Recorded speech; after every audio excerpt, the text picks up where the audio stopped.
मेरा नाम है इमरान मनी और मजा में आपका स्वागत है। दोस्तों आज के वीडियो में हम देखने वाले हैं कि अंडर 18 डिमैट अकाउंट ओपन हो सकता है क्या, क्योंकि कई सारे ऐसे बंदे होते हैं जिनकी उम्र ऐसे 15 साल 16 साल 17 साल है, बट उन्हें बहुत ज़्यादा इंटरेस्ट होता है स्टॉक मार्केट में और वो डिमैट अकाउंट ओपन करके ट्रेडिंग करना चाहते हैं। क्या ये पॉसिबल है क्या?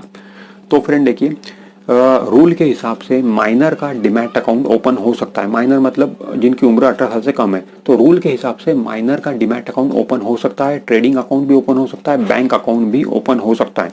बट वो जो अकाउंट रहेंगे उन्हें ऑपरेट उनके गार्जियन करेंगे। ठीक है, गार्जियन मतलब केयर टेकर, वो ऑपरेट करेंगे। खुद माइनर अपने हाथों से अपना demat account trading account operate नहीं कर सकता है रूल के हिसाब से।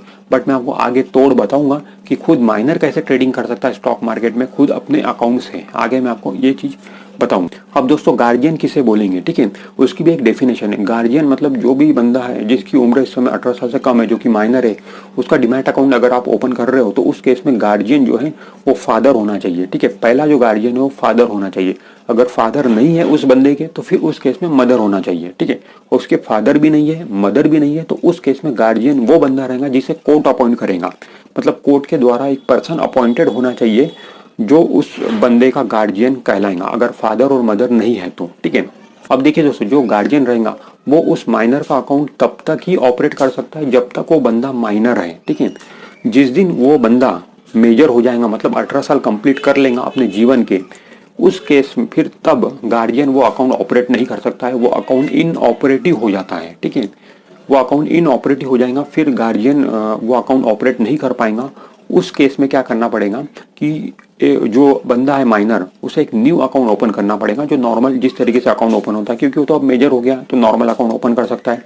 तो उसका जो पुराना अकाउंट है उसमें जो भी शेयर्स रहेंगे वो शेयर्स ऑटोमेटिक उसके दूसरे अकाउंट में ट्रांसफर हो जाएंगे। ठीक है, तो ये होती है प्रोविजंस, इस तरीके से करना पड़ेगा। मतलब गार्जियन तब तक ही हैंडल करेगा अकाउंट जब तक वो बंदा माइनर है। एक बार वो मेजर हो गया तो फिर वो अकाउंट इनऑपरेटिव हो जाएगा, नया अकाउंट ओपन करके शेयर उसमें ट्रांसफर हो जाते हैं। अब दोस्तों डॉक्यूमेंट्स कौन कौन से लगेंगे अगर माइनर का डिमैट अकाउंट ओपन करना है तो फ्रेंड देखिए, सबसे पहले तो पैन कार्ड लगेगा, माइनर का भी पैन कार्ड लगेगा और गार्जियन का भी पैन कार्ड लगेगा, दोनों का पैन कार्ड कंपलसरी है। उसके बाद में केवाईसी, दोनों की केवाईसी यहाँ पे करनी होती है, माइनर की भी केवाईसी करनी होती है और गार्जियन की भी केवाईसी करनी होती है। उसके अलावा बाकी जो फॉर्मेलिटीज रहती है, सिग्नेचर्स वगैरह सब गार्जियंस के ही लगेंगे। ठीक है, पूरा फॉर्म वगैरह फिल करना पड़ेगा। बाकी जो नॉर्मली फॉर्मेलिटीज होती है उस तरीके से करके आप डिमैट अकाउंट ओपन कर सकते हैं। देखिए दोस्तों, माइनर का जो अकाउंट है वो सिंगल ही ओपन हो सकता है, जॉइंट अकाउंट ओपन नहीं हो सकता है। मान लो कोई फादर है, ठीक है, उसके 2 बच्चे हैं, वो अपने दोनों बच्चों का डिमैट अकाउंट ओपन करना चाहता है। ठीक है, तो वो अगर ये सोच रहा है कि मैं दोनों बच्चों का मिलाकर एक जॉइंट अकाउंट ओपन कर देता हूँ, एक जॉइंट डिमैट अकाउंट ओपन कर देता हूँ, तो वो पॉसिबल नहीं है। अगर उस फादर को अपने दोनों बच्चों का डिमैट अकाउंट ओपन करना है तो उसे सेपरेटली 2 अलग अलग अकाउंट ओपन करना पड़ेगा। हाँ, वो दोनों अलग अलग अकाउंट ओपन करने के बाद में खुद गार्जियन रह सकता है, दोनों अकाउंट में गार्जियन रह सकता है, बट अकाउंट दोनों अलग अलग रहना चाहिए। जॉइंट अकाउंट ओपन नहीं हो सकता है माइनर का। अब देखिए दोस्तों, माइनर के डिमैट अकाउंट में कुछ रेस्ट्रिक्शंस हैं। वो रेस्ट्रिक्शंस ये है ट्रेडिंग को लेके, मतलब माइनर का जो डिमैट अकाउंट रहेगा उसमें इंट्राडे ट्रेडिंग नहीं की जा सकती। माइनर के डिमैट अकाउंट में सिर्फ डिलीवरी बेस्ड ट्रेडिंग की जा सकती है। मतलब कोई भी शेयर खरीदा जाएगा माइनर के अकाउंट में तो वो डिमैट अकाउंट में आना चाहिए। ठीक है, उसके बाद फिर उसे सेल कर सकते हो।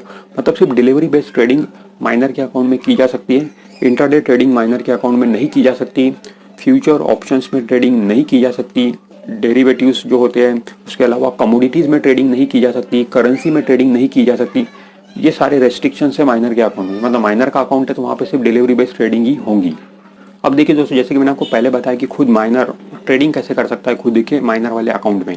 तो फ्रेंड देखिए, एक बार अकाउंट ओपन हो गया, रूल क्या बोलता है? रूल ये बोलता है कि वो अकाउंट गार्जियन ही ऑपरेट करेगा। मतलब उसमें जो भी सौदे पंच होंगे वो गार्जियन के द्वारा ही होना चाहिए। ठीक है, रूल के हिसाब से। अब सौदे 2 तरीके से पंच होते हैं, या तो आप ब्रोकर को फोन करके सौदा डाल सकते हो, ठीक है, बाय सेल कर सकते हो। दूसरा है कि आप खुद अपने मोबाइल एप्लीकेशन से भी सौदा डाल सकते हो। ठीक है, अगर आप ब्रोकर को फोन करके सौदा डाल रहे हो तो वहां पर रेस्ट्रिक्शन आ सकता है कि शायद ब्रोकर अलाउ ना करे। माइनर जब फोन करेगा तो ब्रोकर शायद उसका सौदा ना ले, वो बोलेगा कि गार्जियन को फोन करने लगाइए। ठीक है, तो हो सकता है कि ब्रोकर सिर्फ गार्जियन से ही सौदा ले। ठीक है, बट मोबाइल एप्लीकेशन आपके हाथ में है, आईडी पासवर्ड है, ठीक है, तो वहां से बहुत ही इजीली खुद माइनर भी सौदा डाल सकता है। गार्जियन ने हैंड ओवर कर दिया मोबाइल अपने बच्चे को, ये आईडी पासवर्ड ले, तू ट्रेडिंग कर इसमें। अब ब्रोकर आके थोड़ी देखने वाला है वो मोबाइल किसके हाथ में है, सेबी आके थोड़ी देखने वाला है, एक्सचेंज आके थोड़ी देखने वाला है कि मोबाइल किसके हाथ में और एक्चुअल में कौन सौदा पंच कर रहा है। ठीक है, तो मोबाइल में अगर ट्रेडिंग हो रही है तो हैंड ओवर कर सकते हैं फादर अपने सन को कि तू खुद ट्रेडिंग कर ले, अगर तू खुद एक्सपर्ट है तो ठीक है, ये चीज हो सकती है। बट जो भी उसमें ट्रेडिंग होगी, जो भी बाय सेल होंगे, उसके लिए रिस्पॉन्सिबल गार्जियन रहेगा, माइनर नहीं रहेगा, क्योंकि माइनर के ऊपर लाइबिलिटी ही नहीं है। अब देखिए दोस्तों, माइनर के अकाउंट में जो भी प्रॉफिट होगा, मतलब शेयर ट्रेडिंग में जो भी प्रॉफिट होगा, वो जो प्रॉफिट है, मतलब वो जो इनकम है, वो गार्जियन के इनकम में ऐड हो जाती है। मतलब वो ऐड होंगी मदर या फादर की इनकम में। मतलब जिनकी भी इनकम ज़्यादा है, मदर की इनकम ज़्यादा है तो मदर की इनकम में ऐड हो जाएंगी, फादर की इनकम ज़्यादा है तो फादर की इनकम में ऐड हो जाएंगी। फिर वो इनकम में ऐड होने के बाद में उनकी जो भी टैक्सेबिलिटी आती है, उस हिसाब से उनको टैक्स पे करना पड़ेगा। खुद माइनर को कोई भी इनकम टैक्स रिटर्न फाइल करने की जरूरत नहीं पड़ती है, जो भी करेंगे वो गार्जियन करेंगे।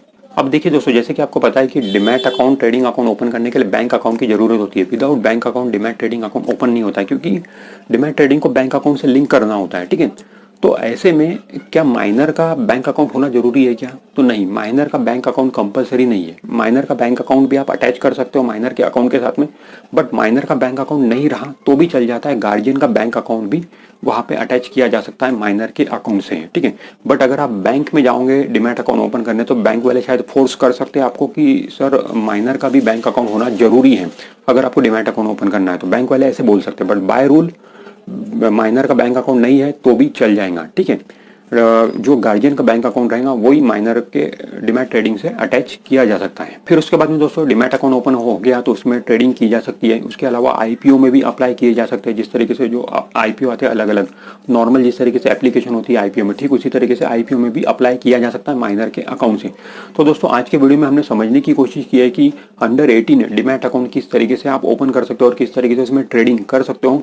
तो मुझे उम्मीद है कि ये वीडियो आपको अच्छा लगा होगा। अगर ये वीडियो आपको अच्छा लगा तो वीडियो को लाइक जरूर कर दीजिए, और आपने अभी तक हमारे चैनल को सब्सक्राइब नहीं किया है तो हमारे चैनल को सब्सक्राइब करके बेल आइकॉन जरूर प्रेस कर दीजिए। मैं मिलता हूँ आपसे नेक्स्ट वीडियो में, तब तक के लिए बाय बाय।